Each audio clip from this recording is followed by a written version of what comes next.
Hello viewers, இன்னைக்கு நம்ம பார்க்க போறது one piece episode 733 part 1.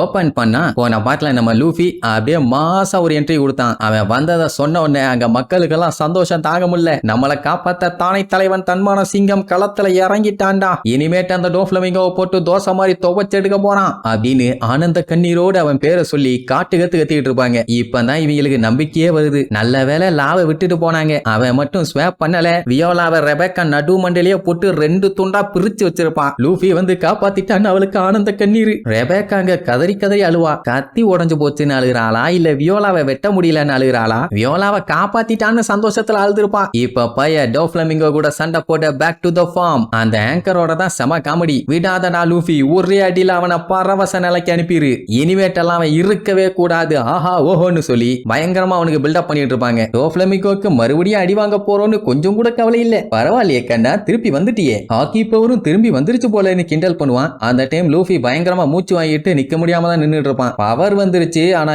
Energy வரலையே. உடனே லூஃபி, நீயும் அந்த நிலைமையில தாண்டா இருக்க, விளக்கண்ண வாடா இன்னைக்கு ஒரு கை பார்த்தலான்னு சொல்லும் போதே அவனோட ஷார்ப்பான ஸ்டிங்க வச்சு லூஃபியோட வயித்துல ஒரே அடி திருச்சு போய் விழுவான். அதை பார்த்துட்டு இவ வேற ஊன்னு ஊறப்பட்ட எஃபெக்ட். சைலண்டா இருந்திருந்தா கூட கம்முன்னு இருந்திருப்பான். அதை விட்டுட்டு லூசி எந்திரா எந்திரின உடனே டோஃப்ளமிங்கோ கடுப்பாயி இப்பதான் அடிச்சு படுக்க போட்டிருக்கேன், மறுபடியும் அவனை எழுப்பி விட்டுட்டு இருக்கேன்னு அதே ஷார்ப்பான த்ரெட்டை வச்சு அவளை பயங்கரமா அட்டாக் பண்ண வருவான். அவளதான் சோழிய முடிஞ்சுன்னு லுக் விடும் போதே நம்ம எல்லாம் ஷாம்பிள்ஸ் பண்ணி அவளையும் காப்பாத்திடுவான். காப்பாத்தின உடனே ரெபேக்காவோட மூஞ்ச பாக்கணுமே, அப்படியே பேய் அடிச்ச மாதிரி இருப்பான். என்ன சாவுல இருந்து ஜஸ்ட்ல எஸ்கேப் ஆகி வந்திருக்கால. இப்படி இருக்கும்போது கத்தி எடுத்துக்கிட்டு அவ சண்டைக்கெல்லாம் போலாமா, அதுவும் டோஃப்ளமிங்கோ கிட்ட. Childish flow. இப்ப என்னன்னா டோஃப்ளமிங்கோ நோட் பண்ணிட்டான், ஓ லா இங்க உட்காந்துட்டு லொல்லு வேலை பண்ணிட்டு இருக்கானான்னு.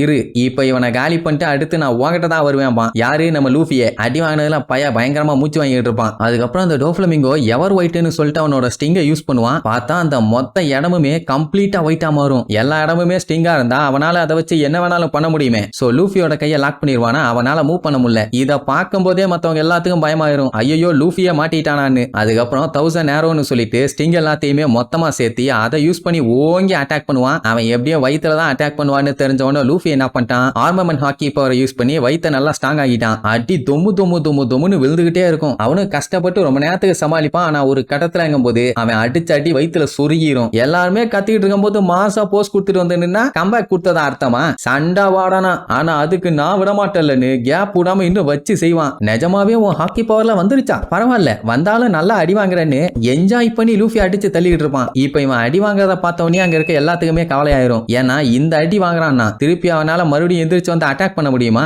இங்க இருக்க எல்லாத்தோட பவருக்குமே லிமிடேஷன் வச்சிருக்காங்க. ஆனா டோஃப்ளமிங்கோட பவருக்கு மட்டும் லிமிட்டே இல்ல. அந்த அளவுக்கு ஸ்ட்ராங்கான ஆளாமா. இங்க வாங்கின அடியில டோஃப்ளமிங்கோவை எப்படி செவுத்துல தொங்க விட்டான் அதே மாதிரி அவனையுமே அடிச்சு தொங்க விட்டுட்டான். அதுக்கப்புறம் அந்த த்ரெட் அப்படியே பயங்கரமா எடுப்பான். சுத்தி இருந்து பாக்குறவங்களுக்கு எல்லாம் வெட்டத்து போயிடும். சரி அட்டாக் பண்ண வரானே மூவ் பண்ணுவான்னு பார்த்தா அதுவும் இல்ல. ஓங்கி ஒரே அடி அந்த இடமெல்லாம் டம்முன்னு வெடிக்கும். இவ்வளவு நேரம் கான்பிடென்டா இருந்தவங்க எல்லாருமே இப்ப தொங்கி போயிட்டாங்க. ஆங்கர்லாம் பார்த்துட்டு நம்ம வேற வாய ஓவரா விட்டுட்டோமே, அவன் அடிச்ச அடியில அவனுக்கு இன்னுமே இன்ஜுரி ஆயிருக்கும். திரும்பி அவனால சண்டை போட முடியுமா? இனிமேல் டோஃப்ளமிங்கோவை தோக்கடிக்க ஏதாச்சும் ஹோப் இருக்கா? அப்ப அவ்வளவுதானா லூஃபி தோத்துருவானான்னு சொல்லி எல்லாருமே பயப்பட ஆரம்பிச்சிருவாங்க. ஆனா அவனை நம்பி இன்னுமே அந்த பேர்ட் கேஜை போட்டு தள்ளுன்னு தள்ளிக்கிட்டே தான் இருப்பாங்க. அப்படியே கட் பண்ணி லூஃபியை காட்டுறாங்க. அடி வாங்கி பேன்னு கிடப்பானா. அவனை டோஃப்ளமிங்கோ இப்ப கண்ட்ரோலுக்கு எடுத்துருவான். அதான் அவனோட த்ரெட்டை யூஸ் பண்ணி அப்படியே நடக்க வச்சு கூட்டு வருவானா.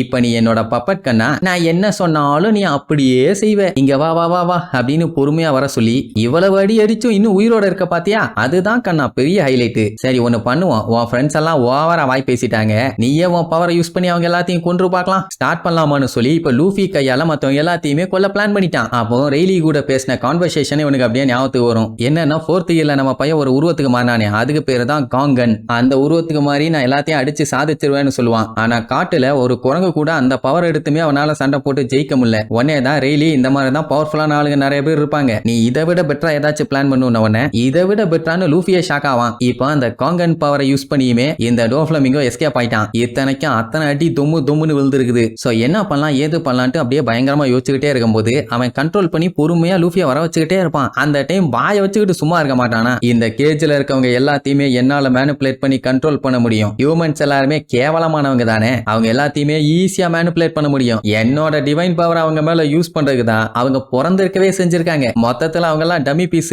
கேவலமானவங்க. என்னை எதிர்த்து தேவையில்லாத வேலை யாராச்சும் பார்த்தாங்கன்னா கண்டிப்பா அவங்க சாகத்தான் போறாங்க. அப்படி எப்படின்னு மக்களை ரொம்ப கேவலமா பேசி கேவலமா சிரிப்பான். இது லூஃபியை இன்னுமே வெறியேத்தி விடும். வாய மூர்ரா மூர்ரா மூர்ரான்னு கத்திக்கிட்டே கொலை வெறியில வருவான். இதுக்கப்புறம் லூஃபியை கண்ட்ரோல் பண்ணி இந்த கேஜுக்குள்ள இருக்க எல்லாத்தையுமே அவன் சம்பவம் பண்ண போறானா, இல்ல டோஃப்ளமிங்கோ மண்டையில ஒரே போடா போட்டு மண்டே ரெண்டா பொளந்து உள்ளுக்குள்ள மூளை இருக்கா இல்லையான்னு செக் பண்ண போறானான்னு அடுத்தடுத்து வர எபிசோட்ல பார்க்கலாம். டாடா.